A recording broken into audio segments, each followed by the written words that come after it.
नमस्कार, आप देख रहे हैं DTW24 न्यूज़ और मैं हूं आपके साथ राधा। कोरोना का संक्रमण इस बार वोटिंग पर बड़ा असर डालेगा। कोरोना संक्रमित मरीजों के लिए वोटिंग आसान नहीं होगी।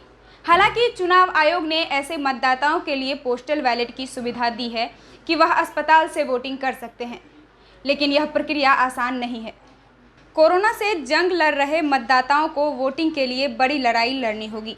पोस्टल बैलेट की व्यवस्था काफ़ी जटिल है और इस प्रक्रिया को पूरी करने में कम से कम 1 सप्ताह का समय लग जाता है।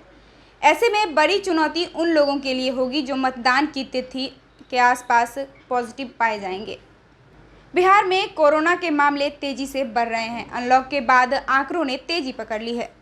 पटना से लेकर प्रदेश के सभी जिलों में कोरोना संक्रमण का खतरा बढ़ता ही जा रहा है। बिहार में अब तक 1,77,355 कोरोना के मामले मिले हैं। शनिवार को एक दिन में 1445 नए मामले सामने आए हैं। संक्रमण से अब तक 886 लोग की मौत हो चुकी है। चुनाव की गर्मी शुरू होते ही संक्रमण के मामले भी बढ़ गए हैं। चुनावी गर्मी में सोशल डिस्टेंसिंग के नियमों की भी धज्जियां उड़ाई जा रही है। कोविड प्रोटोकॉल का पालन कराने वाले की सख्ती भी ढीली पड़ गई है।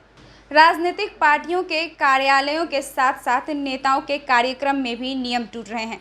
सोशल डिस्टेंसिंग और मास्क को लेकर बनाए गए नियमों की धज्जियां उड़ाई जा रही है। ऐसे में कार्यकर्ताओं की भीड़ में एक भी कोरोना पॉजिटिव हुआ तो संक्रमण की चेन काफ़ी लंबी हो जाएगी। मौजूदा समय में एक दिन में लगभग 1500 लोग कोरोना संक्रमित पाए जा रहे हैं। जानकारों का कहना है कि चुनाव के दौरान अगर सावधानी हटी तो यह संक्रमण 2000 के पार भी हो सकती है। संक्रमण की चपेट में आने वाले हजारों मतदाताओं के लिए वोट डालना बड़ी चुनौती होगी। जागरूक मतदाता तो वोटिंग के लिए प्रयास करेंगे, लेकिन गांव में रहने वाले मतदाताओं को वोटिंग के लिए बड़ी समस्या होगी। अस्पताल में भर्ती होने के बाद वह वोटिंग को लेकर प्रयास नहीं कर पाएंगे। अब आपको बताते हैं क्या है पोस्टल बैलेट। अधिक से अधिक मतदान के लिए चुनाव आयोग ने पोस्टल बैलेट की व्यवस्था बनाई है। यह व्यवस्था दिव्यांग और वृद्ध जनों के साथ ऐसे कर्मचारियों अधिकारियों के लिए होता है जो बाहर ड्यूटी करते हैं। इस व्यवस्था के कारण वोटिंग का प्रतिशत भी बढ़ जाता है, लेकिन इसके लिए भी प्रक्रिया जटिल होती है और पहले ही आवेदन करना होता है। सर्विस वोटरों के लिए वोटिंग का यह सुविधाजनक माध्यम है। चुनाव आयोग पहले से ही चुनावी क्षेत्र में मतदान करने वालों की संख्या को निर्धारित कर लेता है। केवल उन्हीं लोगों को पोस्टल बैलेट भेजा जाता है जो इस श्रेणी में आते हैं। पोस्टल बैलेट पाने के बाद मतदाता अपनी पसंद के उम्मीदवार को वोटिंग कर सकते हैं। मतदान के बाद बैलेट को डाक या अन्य तकनीकी माध्यम से चुनाव आयोग के सक्षम अधिकारी को लौटा देते हैं। पूर्व में यह सुविधा विशेष लोगों के लिए थी, लेकिन इस बार कोरोना काल में नियम बदल दिया गया है। संक्रमण में चुनाव के कारण कोरोना संक्रमितों को भी पोस्टल बैलेट की सुविधा दी जाएगी।